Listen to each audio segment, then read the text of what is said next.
Okay, हम पहले हम डेट की क्लास बनाएंगे।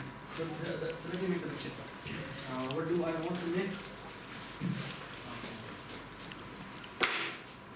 I want to make this. हमारे पास एक डेट की क्लास है, ठीक है,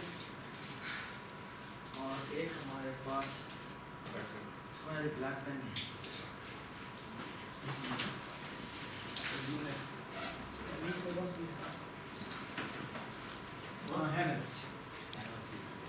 हमारे पास डेट की क्लास है, हमारे पास पर्सन की क्लास है, ठीक है। पर्सन की क्लास अगर हम बनाए तो उसमें आपको उसकी डेट ऑफ बर्थ है, right. So person composite day, ठीक है, चलिए। So person has a date of birth. Okay, so person has a date.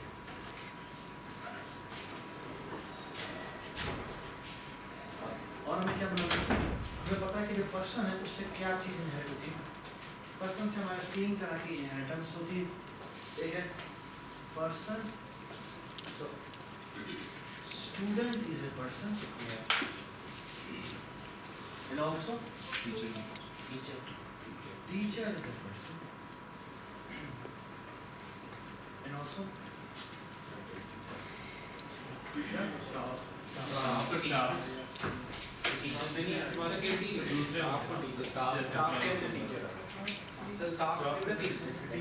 हम एक काम करते हैं,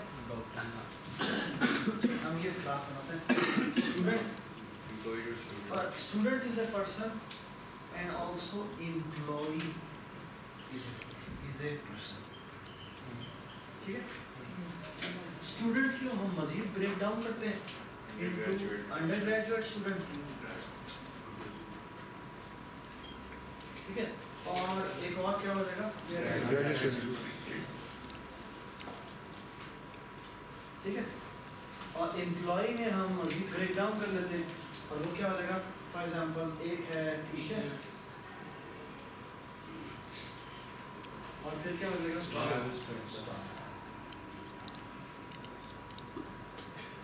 ठीक है। Alright, so that's what we want to make. So एक स्टाफ में बाकी लोग होते हैं, स्टाफ मेंटेनेंस वाले, टीचर एंड स्टाफ दो अलग अलग चीज होती है। फैकल्टी अलग होती है और स्टाफ अलग होता है। तो एक्चुअली हम ये स्ट्रक्चर बनाना चाहते हैं, ठीक है। तो एक क्लास इसकी बनानी है, एक क्लास इसकी बनानी है, दो क्लास ये बनानी है, फिर ये, ठीक है। और अभी एक इम्पोर्टेंट, तो this is the hierarchy, this is the class hierarchy, ये वाला पोर्शन ओके, पर्सन से शुरू होता है और मजीद ब्रेक डाउन होता है, ठीक है। सो पर्सन का जो काम करना है वो मैं यहाँ पे डिफाइन करूँगा, और वो फिर कहाँ कहाँ अवेलेबल होगा, इसकी लोअर हायरार्की में हर जगह। ये सबको बात सुना है, ठीक। अब एक बड़ी इम्पोर्टेंट बात,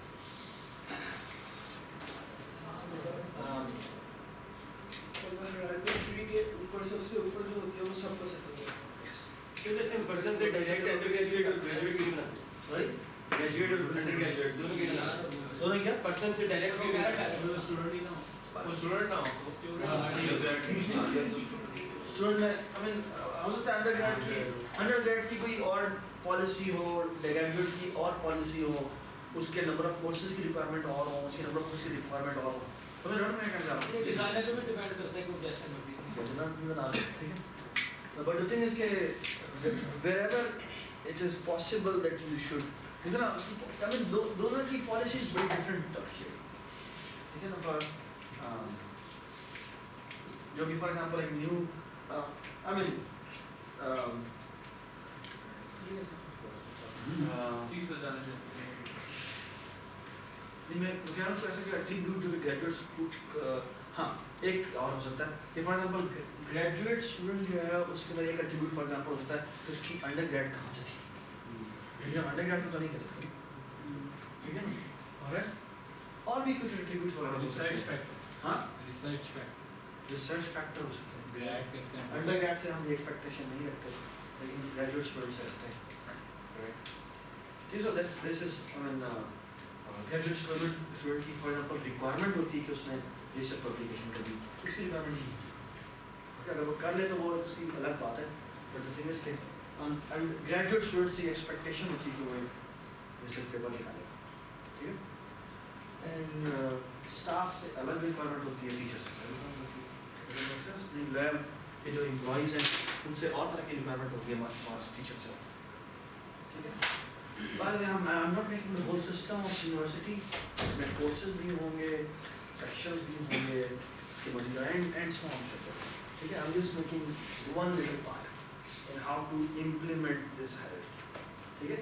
एसोसिएशन और कंपोजिशन ये दोनों पहले तुम कर चुके, ठीक है? यहाँ पहले करनी आती है, ठीक है?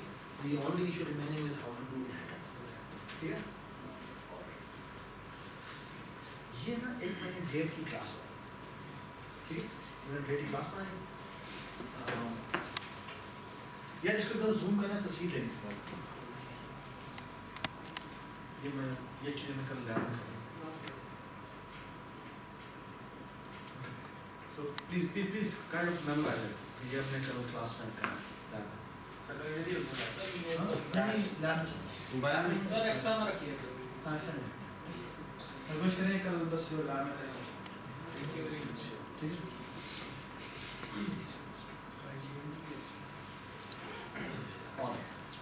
अच्छा आप देखिए मैंने क्या किया, पहले मैंने डेट की क्लास बनाई, डेट की क्लास में मैंने क्या किया, यहाँ प्रैग्मा वंस लिखा ऊपर, चाहिए एक छोटी सी चीज़ देखिए मैंने क्या किया, प्रैग्मा वंस, और यहाँ देखिए मैंने क्या किया, डेट की क्लास बनाई, इसमें मैंने ये कंस्ट्रक्टर में मैंने 3 पैरामीटर दिए, एक है क्या डेट मंथ ईयर ओके,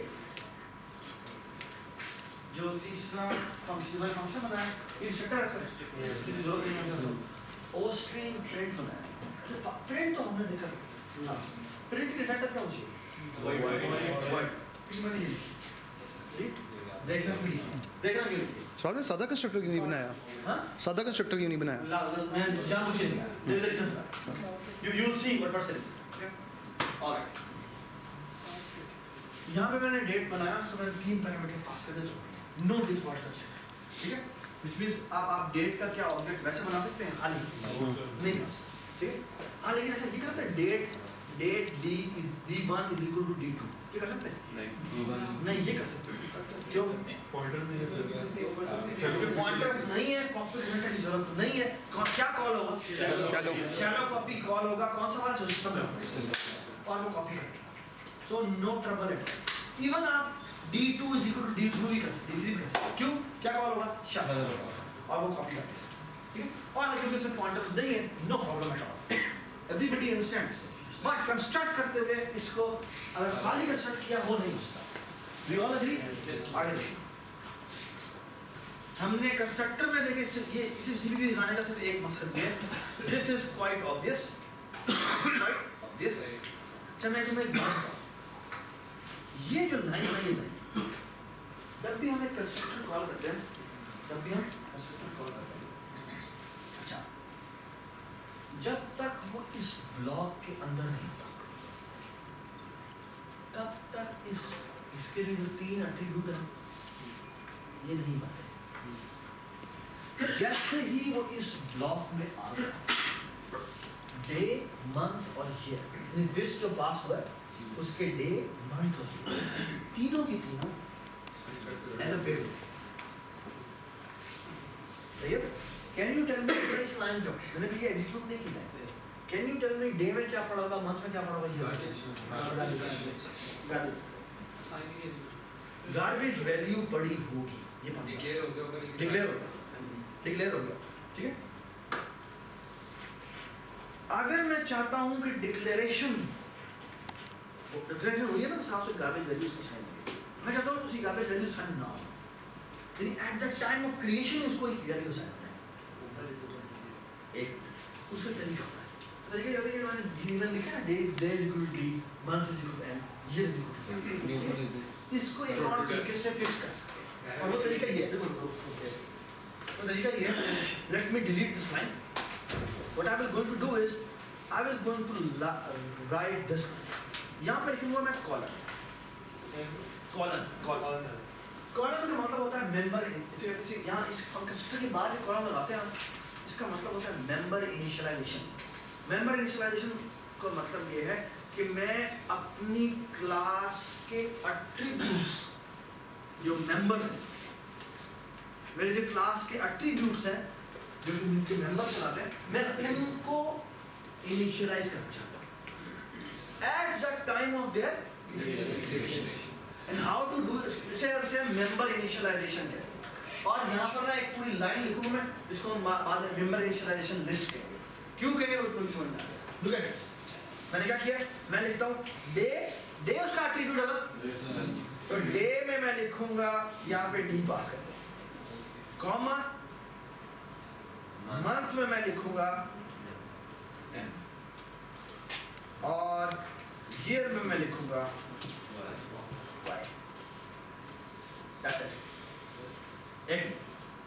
अब क्या होता है, मेंबर इनिशियलाइजेशन का मतलब ये है कि जो डे है वो डी, इसको डी वैल्यू असाइन हो जाए जो पैरामीटर में यहाँ आई है, जो मंथ में है वो एम वैल्यू हो जाए, ईयर है उसको जैसे चेक्स तो फॉर्म नहीं कर सकेंगे। बिल्कुल ठीक बात, नहीं कर सकते। लेकिन ये पता है मैं कब चाहिए होता है, क्या नहीं कर सकेंगे, चेक नहीं कर सकते, जो चेक की बगैर साइन। बिल्कुल ठीक बात है, ठीक, बिल्कुल ठीक बात है, कंप्लीटली। लेकिन एक बहुत इंपॉर्टेंट बात और है, वो है कि अगर आपका कोई एट्रीब्यूट था क्लास के अंदर और वो था कॉस्ट, नहीं वो था कॉस्ट, कॉस्ट इंटीजर आप बना सकते हैं, बट कॉस्ट इंटीजर, जो कॉस्ट इंटीजर है वो क्या आप यहाँ इनिशियलाइज कर सकते हैं? नहीं कर सकते। क्यों नहीं कर सकते? क्योंकि जब वो यहाँ पर आ गया तो वो क्रिएट हो गया, और जब क्रिएट हो गया तो उसके जो वैल्यू है वो पक्की है और वो guarantee. So what to fix that, what we can do is we have to do member initialization. तो constant attributes जितने भी हैं उनको हमेशा हम यहाँ initialize करते हैं। Everybody understand? Everybody understand? और अगर हमने कोई getter setter call नहीं करना, यानी कोई checking वगैरह नहीं करनी, तो it's always a good practice कि आप इसको directly यहाँ से करें। ये बात सुना? Everybody understand this? Now look at this. ये मैंने अपनी डेट की क्लास बना दी, तो एक बस ये बात देखने के लिए ये मैंने क्या किया, तो ब्रैकेट्स एम्प्टी नहीं, हाँ ब्रैकेट्स एम्प्टी नहीं, हाँ ब्रैकेट एम्प्टी है, इसके अंदर कुछ नहीं किया, कुछ नहीं।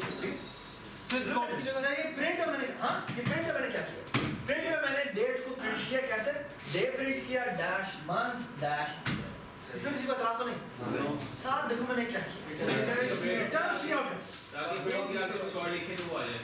कैस्केडिंग है, कैस्केड। ये print has a behaviour of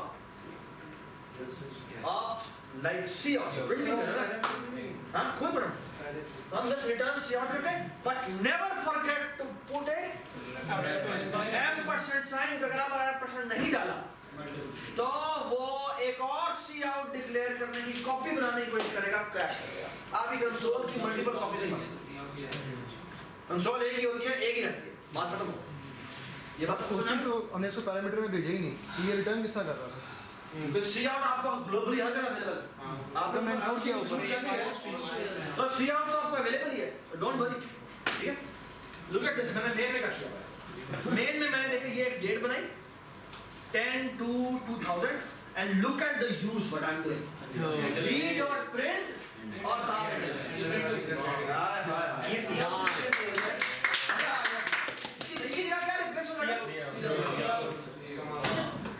मैं सिर्फ ये बताना चाह रहा हूँ कि ऑपरेटर ओवरलोडिंग ने आपको जो चीज सिखाई है वो ये है कि आप एक्चुअली कुछ भी रिटर्न करवा सकते हैं और कैस्केडिंग जिस तरह मर्जी करना चाहें कर सकते हैं।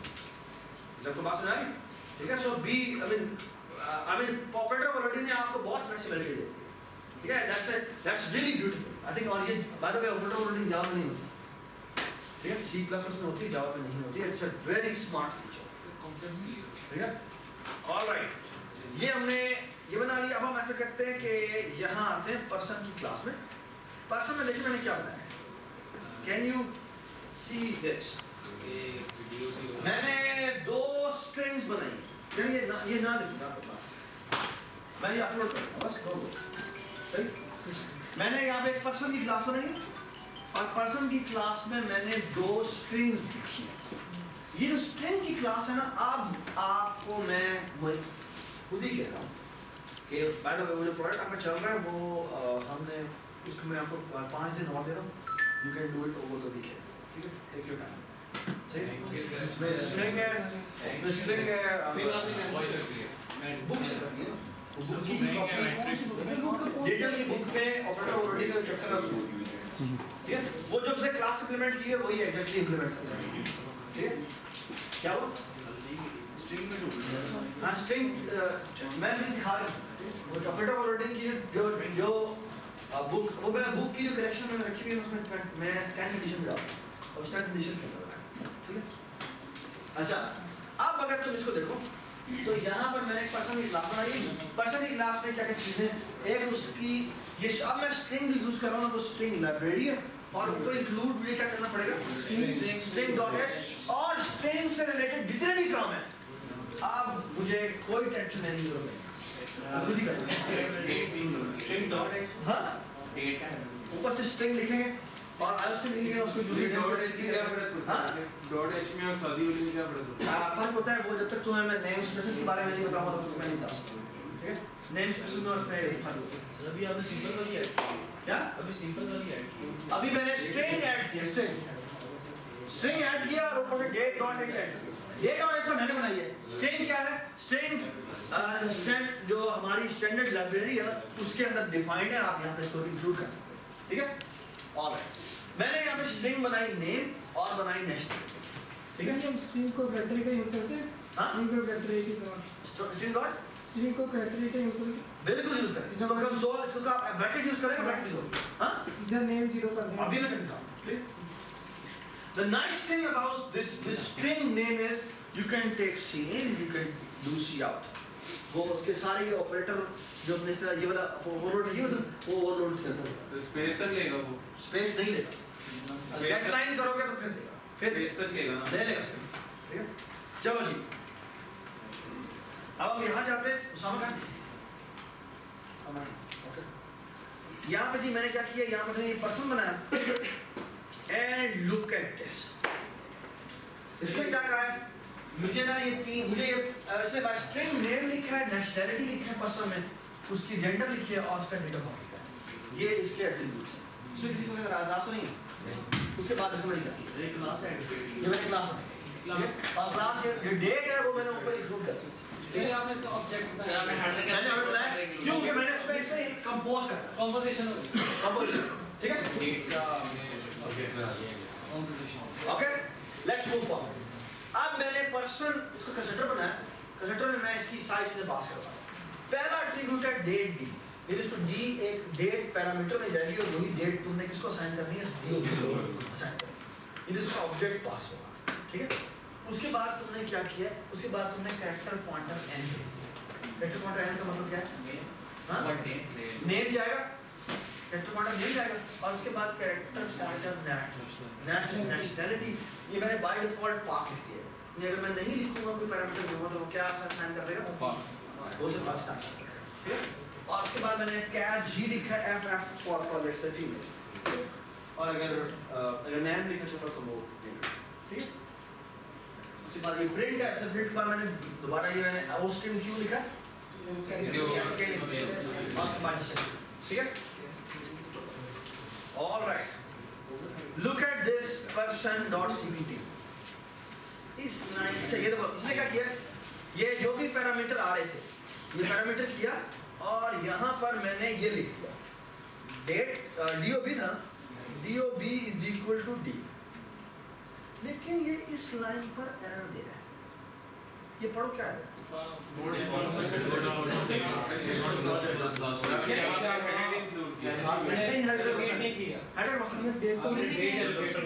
data on D नहीं ये मसला नहीं, So D आपने एम्प्टी बनाया है, एम्प्टी बता दिया।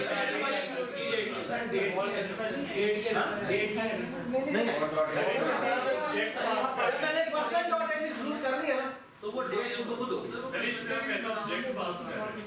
यार। ये बात सुनो, ये से क्या बात की है दोबारा कंस्ट्रक्टर नहीं बना जब आप आपको मैंने एक बात की, अब वो बात की थी, जैसे ही वो कंस्ट्रक्टर के अंदर आता है तो क्या करता है,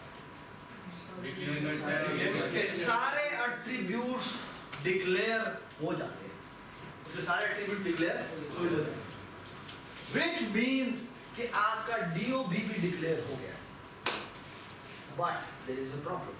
The problem is DOB वो डिक्लेयर नहीं कर सकता। क्यों? क्योंकि DOB डिक्लेयर करने के लिए उसे क्या चाहिए, उसे पैरामीटर्स चाहिए और उसका कोई भी डिफॉल्ट कंस्ट्रक्टर अवेलेबल नहीं है जो ये काम कर सके। Which means क्या होगा, This means आपकी असाइनमेंट नहीं है।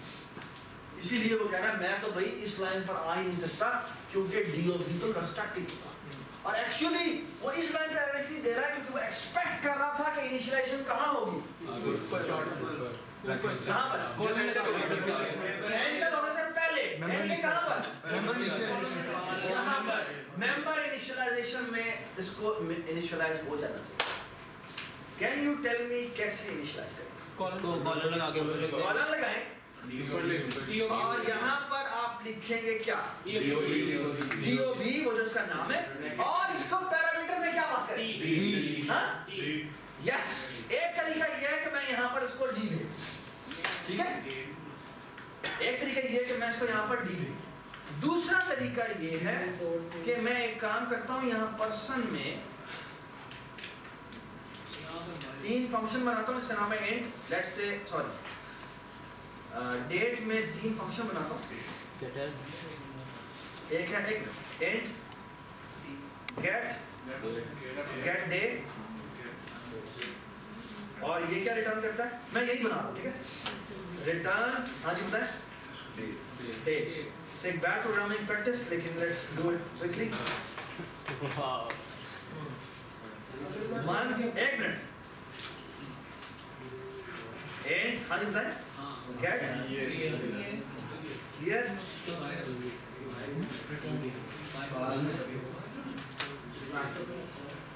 बाद में आप चाहें तो यही पर भी डिफाइन कर सकते हैं, मैं यही बता, ये भी आपको बताना चाह रहा हूँ। ये वो जो हम कहते हैं ना हेडर फाइल, मैं सिर्फ आप यहाँ पर क्या लिखें, प्रोटोटाइप पर कहाँ जाके डिफाइन करें, आप चाहें तो यहाँ पर भी डिफाइन कर सकते हैं, ठीक है, हाँ हाँ एग्री। लेकिन एक बार जाना जरूरी है क्योंकि आपके हो सकता है कभी किसी एग्जाम वगैरह में सीरीज आए और आप परेशान हो। अच्छा यहाँ पर आए, यहाँ मैं काम करता हूँ, यहाँ पर डे ये नहीं, ये यहाँ पर जब मैं .c में था, यहाँ पे मैं डे डॉट गेट डे लिखता हूँ, डी और साथ लिखता हूँ डी डॉट गेट मंथ और डी डॉट गेट ईयर। उनको तो भी किया ही नहीं जी अब ये 3 डेट्स ही है ना इसके अंदर, हाँ 3 डेट्स ही है इसके अंदर, जी तीनों वैल्यूज भी। एक्चुअली क्या हुआ है, या प्लीज बात सुन, एक्चुअली हुआ ये है कि हेडर फाइल में एक्चुअली ये 3 मैंने साथ फंक्शन लिख दिए थे, गेट डे, गेट ईयर और गेट मंथ, और मैंने एक्चुअली क्या किया कि वहां पर जो DOB था, DOB को डिक्लेरेशन के साथ, यानी वेरिएबल के नाम के साथ मैंने लिख दिया क्या कि भाईजान ये लो, जब ये डिक्लेयर करते रहो ना, ये वेरिएबल जो है डिक्लेरेशन के साथ ही इसको पैरामीटर ये पास करना है, which means फौरन ही इसका कंस्ट्रक्टर कॉल हो जाएगा जिसमें तीनों पैरामीटर क्या जाएंगे, वो तीनों पैरामीटर ये जाएंगे कि जो भी मैंने यहाँ पर इस D वेरिएबल में भेजे होंगे एट्रीब्यूट, वो यहाँ सर ये नहीं, अब जो पॉलिसी में चेंज हुआ है उसको पता चलेगा, सॉरी पॉलिसी में जो चेंज हुआ उसको पता चलेगा कि ये पॉलिसी चेंज हुई है। अगर आप इसे इस तरह सपोज करें, जिसका हमने एग्जांपल किया था, हाँ यूनिवर्सिटी से स्टूडेंट को इंफॉर्मेशन चलेगी। यस यस चलें जी। अच्छा एक मिनट प्लीज बात सुन ले। अच्छा बात है ये अगर मैं ये गटर्स ना बनाता, या प्लीज बात सुन ले, अगर मैं ये गटर्स ना बनाता और इसकी जगह मैं सिर्फ डी, आप भी ये चलेगा, क्यों चलेगा? तीन वैल्यूज है, लेकिन मैंने DOB मैंने एक्चुअली पता क्या लिखा है, ये एक्चुअली ट्रांसलेट हो गया है इनटू दिस इंस्ट्रक्शन। तो ये इसका डेट टाइप की DOB को असाइन कर दो दी, क्या कौन सा function call shallow copy call होगा। एक्चुअली कॉपी कंस्ट्रक्टर कॉल होना चाहिए था, लेकिन वो कॉल नहीं हो पाएगा। क्या कॉल होगा यहाँ पे? शैलो कॉपी, क्योंकि आपने कंस्ट्रक्टर बनाया ही नहीं और आपको जरूरत भी नहीं। तो इसका शॉर्टकट तरीका ये है, समझना है बात? जो कंस्ट्रक्टर हमने इधर बनाया ये अपडेट को इसमें आगे में बना क्या डेट क्लास में डेट क्लास क्या बनाया? और ये कंस्ट्रक्टर जो हमने इधर बनाया हमने क्या बनाया? ये डीओ की आगे हमने कंस्ट्रक्टर को नहीं बनाया, हमने कंस्ट्रक्टर कॉल किया। कॉल नहीं किया हमने एक्चुअली यहाँ पर कॉपी कंस्ट्रक्टर, हमने कंस्ट्रक्टर कॉल नहीं किया, हमने एक्चुअली कॉपी कंस्ट्रक्टर कॉल किया। तो कॉपी कंस्ट्रक्टर हमने इंप्लीमेंट नहीं किया, तो वो डिफॉल्ट शैलो कॉपी वाला कंस्ट्रक्टर कॉल है, ठीक है? और वो हमें पता है कि अगर हमें डीप कॉपी नहीं चाहिए तो वो बाय डिफॉल्ट हर एक के साथ होता ही होता है, ठीक है? तो ये आता है डीओबी में डी लिखना जरूरी है। हाँ जरूरी है, नहीं यहाँ यहाँ जरूरी नहीं, बिल्कुल यहाँ से ये प्रॉब्लम नेम ना स्टडी वगैरह यहाँ पर आपको यहाँ पर आप लिख सकते हैं तो बस स्टेटमेंट यहां पे भी लिख दो क्या डीओबी वो bracket DOB is equal to नहीं हो जाना, क्योंकि वो एक ऑब्जेक्ट है, कंपोज होगा और eight the time of creation वो पहले क्रिएट हो जाता है। सर ये प्रॉब्लम नेम ना स्टडी प्लीज अब आपके सवाल ऐसे हैं जो कि आप खुद ट्राई करें। नहीं नेशनलिटी वगैरह के साथ क्यों नहीं आई ये प्रॉब्लम? अगर आपकी जबरदस्त, क्योंकि नेम नेशनैलिटी ये दोनों के दोनों स्ट्रिंग क्लास के थे और उनमें डिफॉल्ट कंस्ट्रक्टर अवेलेबल होता है और वो डिफॉल्ट क्या वैल्यू असाइन करता है? खाली, ठीक है ना? हाँ, तो दैट्स नॉट ए प्रॉब्लम। और एक्चुअली इसके लिए इज इक्वल टू स्ट्रिंग के लिए इक्वल टू ऑपरेटर ओवरलोड हुआ हुआ है, जो कि इक्वल टू में राइट पैरामीटर कौन सा लेता है? कैरेक्टर बाय डिफॉल्ट वो भाई जो कि आपकी स्ट्रिंग लाइब्रेरी में बना हुआ है और जो है कि आपके उस प्रोजेक्ट में आपको बनाना है। यानी अगर डीओबी का हम एक खाली बना दें, क्या बना दें? कंस्ट्रक्टर बना दें जिसमें जो एम्प्टी हो, एम्प्टी हो तो अब यहाँ तो हम यहाँ पर भी इनिशियलाइज कर सकते हैं। यू आर एब्सोल्युटली राइट, और मैं जानबूझ के नहीं, ठीक है? इसे मिनिमल इनिशियलाइजेशन, ठीक है? ऑलराइट, ये हमें क्यों चाहिए? कॉस्ट की वजह से चाहिए, स्पेशली जब किसी और क्लास को अपने और क्लास से जब आप इनहेरिट करवा सही रहे होते हैं तो एक्चुअली जब आप स्टूडेंट का ऑब्जेक्ट बनाएंगे तो वो पर्सन उसके अंदर होती है, क्योंकि आप every student is a person also. तो एक्चुअली आपको मेंबर इनिशियलाइजेशन के थ्रू अपनी पेरेंट क्लास का कंस्ट्रक्टर कॉल करना पड़ता है। ये सबको बात सुनाए और अभी मैं आपको करके दिखाऊंगा, ठीक है? ऑलराइट, एक काम करते हैं, इसका प्रिंट फंक्शन लिख देते हैं। हाँ जी, आप लोग क्यों कर हो गए सारे सबने कर लिया? कोई रह तो नहीं गया? नहीं, थोड़े से बच्चे कम थे आज, इसलिए जितना उन्हें हुआ था उतना हमने कर लिया और वो असाइनमेंट 4 है कि वो नेक्स्ट कर लिया। अच्छा, और वैल्यूएशन सारी वैल्यूएशन इसकी सारी होगी? हाँ, इसकी सारी उस सामान भी कर लिया? सामान्य थोड़ा सा मसला था उसका। अच्छा चलो ठीक है, थैंक यू। अब please go please go plan assignment 4 भी होगी और प्रोजेक्ट 1 भी होगी, ठीक? नहीं थर्सडे वाले दिन थर्सडे वाले दिन, थैंक यू। चलें जी, एक काम करते हैं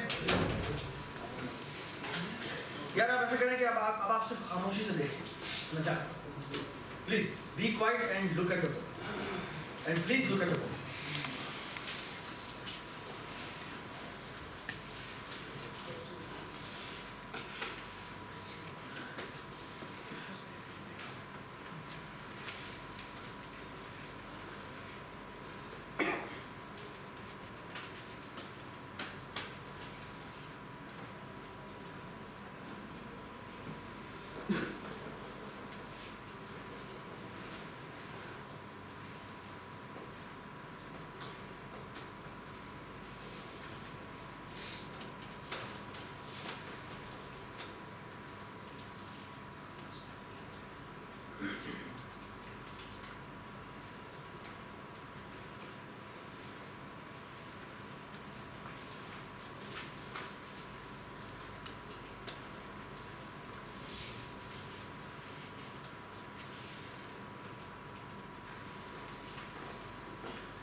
बाद नेशनलिटी है, set W let's say 10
DOB is equal to और साथ मैंने DOB डॉट प्रिंट डेट किसका प्रिंट करनी है वो मेरी जिम्मेदारी है। उसके बाद हम काम करते हैं, सोर्स में जाते हैं, यहाँ पर हम पर्सन के लिए हमें इंक्लूड करना पड़ेगा। सर अगर यहाँ पे डेट और एच इंक्लूड ना करें वो पर्सन के थ्रू नहीं आ जाएगी? नहीं आएगी। सही, अगर यहाँ पर्सन इंक्लूड करते हैं तो डेट और एच करने की जरूरत है? ये चीज़ें खुद ट्राई करो। पर्सन P1 इसको तो सेटल चाहिए। सेटल में मैं लिखता हूँ यहाँ पर देखें डेट 1/1/2001। चुप। मैंने एक सेटर बनाया और वो ही और ये वैल्यू पास की और भेज दिया। यही ऐसे पैरामीटर से पर्सन के लिए क्लिक किया, हाँ पर्सन को देख के क्लिक किया। रुक जाओ। अच्छा, उसके बाद हमने सेकंड पैरामीटर क्या दे रहे हैं? नाम। तो नाम में देते हैं जाबीर। पूरा नाम क्या है?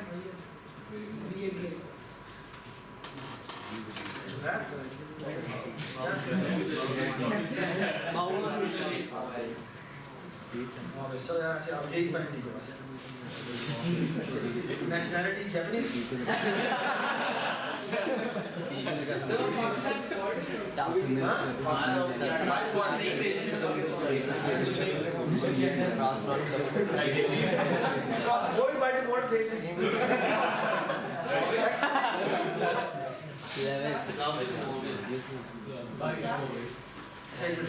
इसके समझ में फीमेल का डिफॉल्ट में %2 और यहाँ एक काम करते हैं कि यहाँ पर लेट्स से 1 की जगह 2020 कर देते हैं और यहाँ पर रहते हैं रेहान।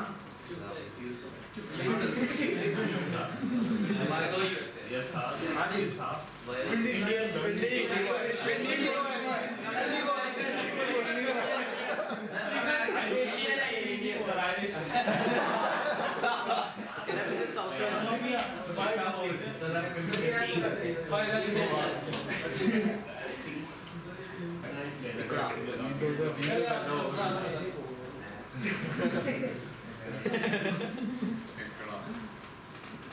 क्या होगा?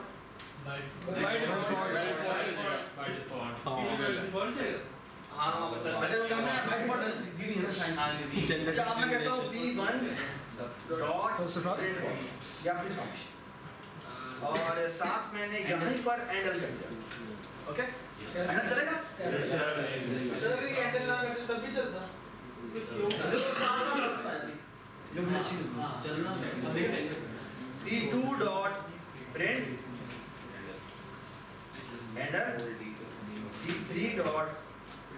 getting?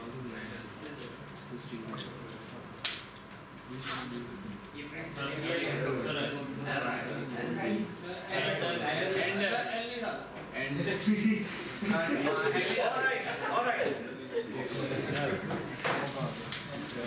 Control shift D. Crash.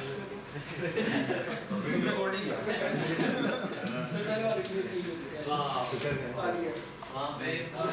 Sir phone पड़ा था सर ये तो बहुत जेंडरस सर एक मिनट देख लो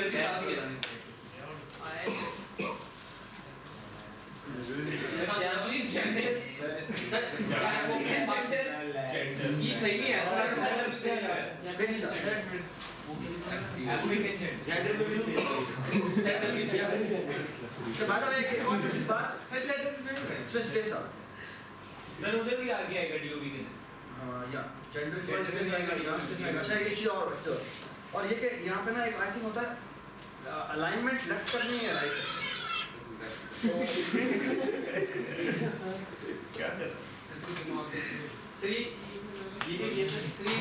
सर लेफ्ट साइड में स्पेस राइट साइड में स्पेस चलेगी यस हाँ यस लेफ्ट करने का मतलब ये होता है राइट का स्पेस होगी लेफ्ट का कंटेंट होगा ठीक है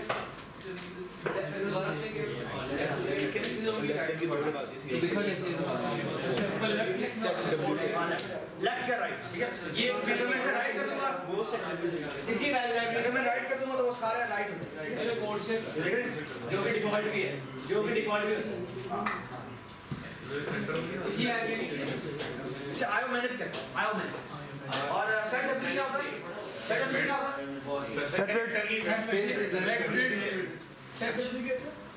है मेरी जो आउटपुट नेक्स्ट होने लगी है मेरी जो नेक्स्ट आउटपुट होने लगी है उसमें स्पेसेस कितनी ठीक है मैं जो नेक्स्ट आउटपुट कर रहा हूं उसकी स्पेसेस ठीक है ऑलराइट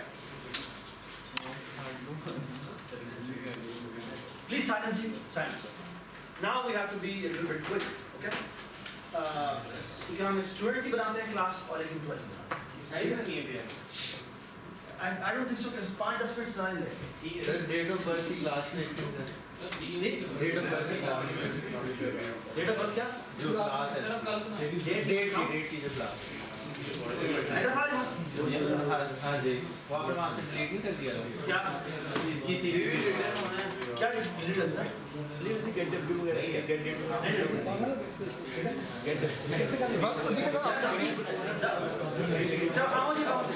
प्लीज खामोश अभी तक आपने कंपोजिशन की इनहेरिटेंस नहीं की अब तक आप अभी मैंने कंपोजिशन किया है या प्लीज खामोश ओके सर प्लीज खामोश ओके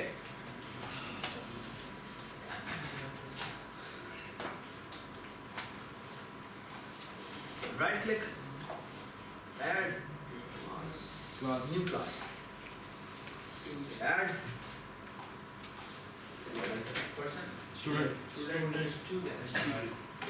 स्टूडेंट मैं यहाँ पे बेस क्लास ला रहा हूँ अरे चाहे तो आप यहाँ पे भी लिख सकते हैं तो बेस क्लास क्या होता है पेरेंट किस कौन सी पेरेंट क्लास पेरेंट्स की पर्सन नहीं है जी हमारे यहाँ क्या है वो पर्सन है लेकिन अगर ये ना लिखे हाँ अगर ये ना लिखे तो रहने दे ऐसे लिख के दिखाइए अगली बारी ऐड कर हाँ जी अगली बार जब आप सर अगर ये लिख देंगे तो प्लीज प्लीज आप अगर इसमें ये स्टूडेंट क्लास बनाइए और इससे किसी से इनहेरिट नहीं करा ओके अच्छा अगर आप इसको इनहेरिट करना चाहते हैं इस पर्सन क्लास से so the way to do it is यहाँ पे आप लिखेंगे कॉलम और यहाँ लिखेंगे आप पब्लिक और यहाँ लिखेंगे person the only thing remaining is include जो पर्सन में होगा वो स्टूडेंट में alright now what will happen कि जो पर्सन में था पब्लिक वो एक्चुअली स्टूडेंट में भी आ गया एक मिनट एक छोटी सी बात the only problem is कि student is something which is a person right अगर तुम अगर तुम ऊप की ज़बान में बात करो तो स्टूडेंट में वो सब कुछ आ गया जो पसंद है। इवन जो पर्सन के एट्रीब्यूट्स थे वो भी अब किसके पास आ गए? प्रैक्टिकली क्या इसको पर्सन के एट्रीब्यूट्स एक्सेसिबल होने चाहिए? होने चाहिए क्योंकि अब वो खुद हुई है, तो ऑफिशियली स्पीकिंग उसके पास वो एट्रीब्यूट्स होने चाहिए, है ना? लेकिन होगा नहीं। क्यों नहीं होगा? Because that person class is I mean all the attributes in that person class are actually private. Okay. There is a third access उसे कहते हैं access label, something like that. So ये public private हमने लिखा था ना. There is another label that is called protected. Protected और यहाँ पे कॉल करते हैं. Protected का मतलब पता क्या होता है? Protected का मतलब ये होता है it's an attribute of the class. It's an attribute of the class which what will happen कि जब भी कोई इससे क्लास इनहेरिट होगी, इससे कोई भी क्लास इनहेरिट होगी, within the class